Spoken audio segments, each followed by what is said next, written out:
বিধানসভা ভোটের আগে তুঙ্গে নিয়োগ বিতর্ক, সরকারি নিয়োগে বরাককে বঞ্চিত করার অভিযোগ। 2016 সালে শ্রীভূমিতে ডক্টর হিমন্ত বিশ্ব শর্মা প্রতিশ্রুতি দিয়ে বলেছিলেন তৃতীয় ও চতুর্থ শ্রেণীর চাকরি সংরক্ষিত হবে বরাকের স্থানীয়দের জন্য। 10 বছর অতিক্রান্ত হতে চলেছে, আজ পর্যন্ত মুখ্যমন্ত্রীর প্রতিশ্রুতি বাস্তবায়িত হয়নি।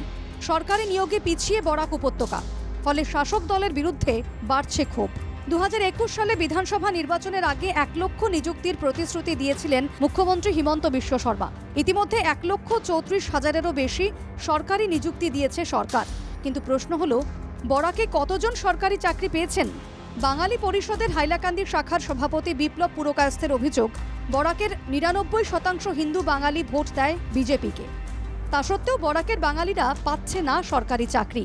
কারণ আমাদের এখানে ছেলেমেয়েরা কি মেধা নেই? আমাদের এখানে ছেলেমেয়েদের মেধা আছে, কিন্তু দেখা যায় যে বিগত দিনে যে লক্ষাধিক চাকরি হলো 1% হবে না আমাদের জেলায়। বরাক ভ্যালি মিলে মনে হয় না আমার 2% বা 3% হবে বলে। তো এই সব ব্যাপারে আমরা এখন থেকে বাঙালি হিন্দুরা সব এক হয়ে গর্জে উঠব, এটাই আমাদের মূল লক্ষ্য এবং মূল উদ্দেশ্য।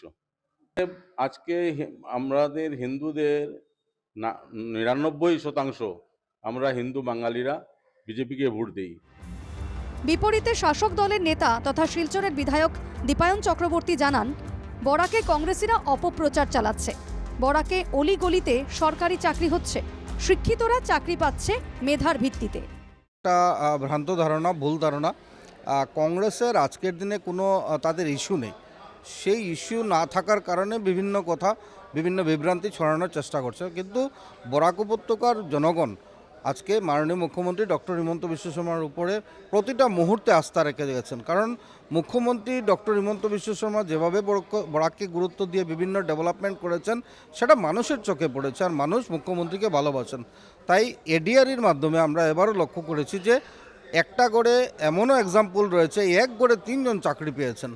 আর আপনি গিয়ে জিজ্ঞেস করুন, আজকে সবাই খুশি যে কোনো ধরনের টাকা পয়সার কালচার নেই, কোনো ধরনের এমপিএমএলের কাছে যাওয়ার প্রথা নেই, এমপিএমএলের রিকমেন্ডেশনের প্রয়োজন নেই।